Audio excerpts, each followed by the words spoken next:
PSG Fan TV, bonsoir à tous, bonsoir à toi Yang. Bonsoir. Très belle soirée ce soir, le Paris Saint-Germain s'impose une nouvelle fois. Je vais te lancer sur le joueur qui crée la sensation en ce début de saison.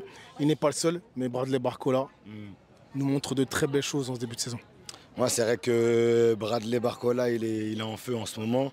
Je ne sais pas quelle équipe, quel défenseur va réussir à l'éteindre, pour faire le jeu de mots. Mais c'est vrai que sur le début de saison, il est quand même assez prolifique, même très prolifique. Et ça fait vraiment plaisir parce que Brandon l'avait dit la semaine dernière, après le match de Montpellier, qu'on avait la sensation que Barcola jouait libéré, mais il n'est pas le seul à jouer libéré. Il y a tous ses coéquipiers aussi sur le terrain qui jouent libéré. Et c'est vrai qu'au Paris Saint-Germain, on a quand même la sensation qu'on respire beaucoup mieux. Tout va bien. Et qu'au niveau des circuits de passe, c'est plus obligatoire de donner le ballon à tel joueur et pas tel joueur. Donc si un joueur a l'occasion de briller, a l'occasion de frapper, il frappe. Si le jeu demande à ce qu'on donne le ballon, on donne le ballon.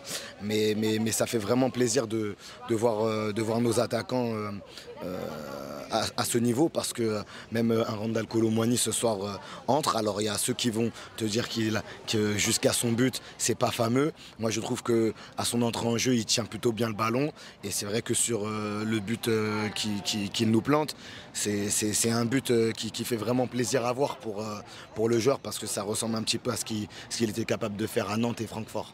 Donc toi, tu es plutôt optimiste pour la continuité du championnat pour l'instant. Ouais, concernant ce joueur. Pour la continuité du championnat, globalement, collectivement, on va dire que je suis plutôt confiant quand je vois le niveau qu'affichent les garçons.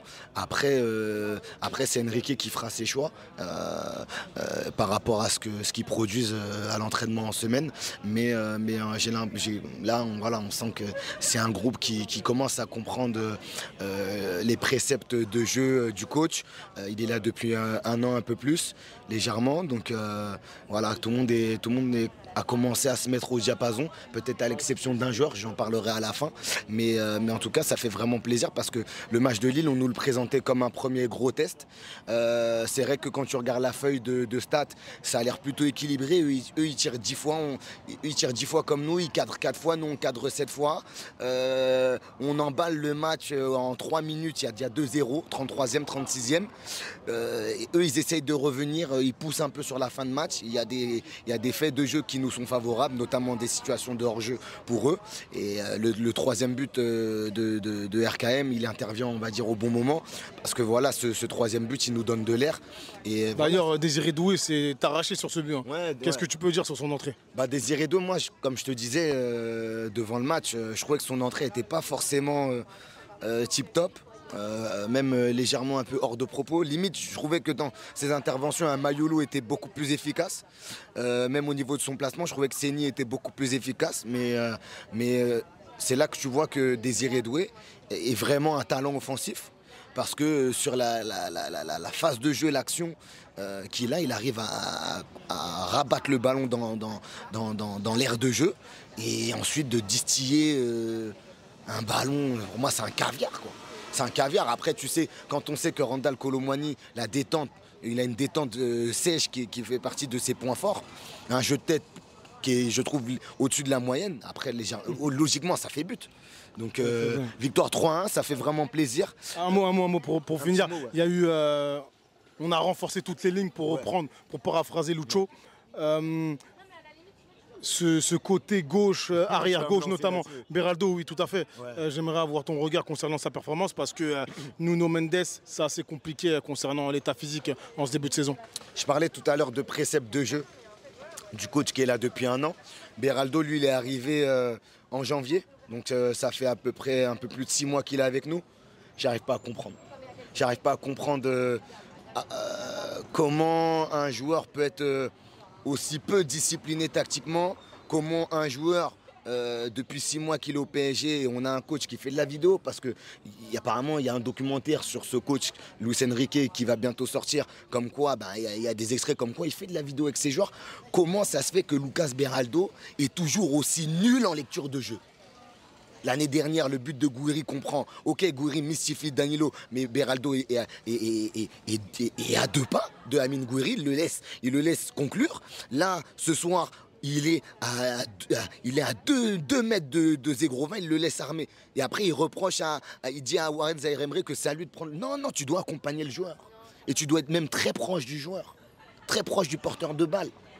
Et je l'avais dit quand il était arrivé sur la chaîne, il n'est pas bon arrière-gauche. Donc ma question, mon interrogation, elle est aussi envers les dirigeants parisiens. Il y avait Juan Bernat qui a servi le club pendant des années.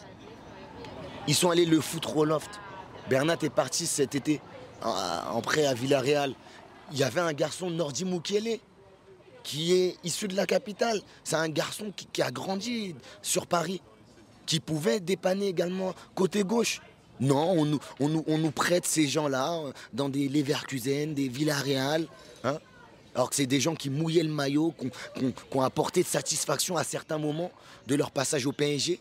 Et on décide comme ça de les prêter, de les lofter, de les prêter.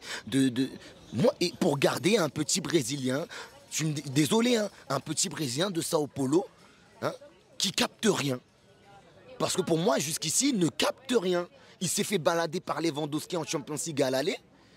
Il s'est fait balader sur des rencontres de Ligue 1. Et là, ce soir, c'est le moins bon parisien, il faut dire. Donc moi, j'aimerais bien que ce joueur-là commence à se mettre au diapason. Parce qu'il a 20 ans et justement, le PSG en ce moment recrute beaucoup de jeunes. Pour pouvoir les revendre s'il y a un problème, ça ne perd pas en valeur. Je pense que Beraldo, au niveau de votre réflexion, les dirigeants, il faut que Beraldo entre dans la réflexion. Qu'est-ce qu'on va faire avec lui? Là, il a une année complète pour convaincre. S'il ne convainc pas, dehors. Je vais être très clair. On est fin août, début septembre. C'est malheureux à dire, mais s'il ne convainc pas, dehors. À un moment donné, mon indulgence a ses limites.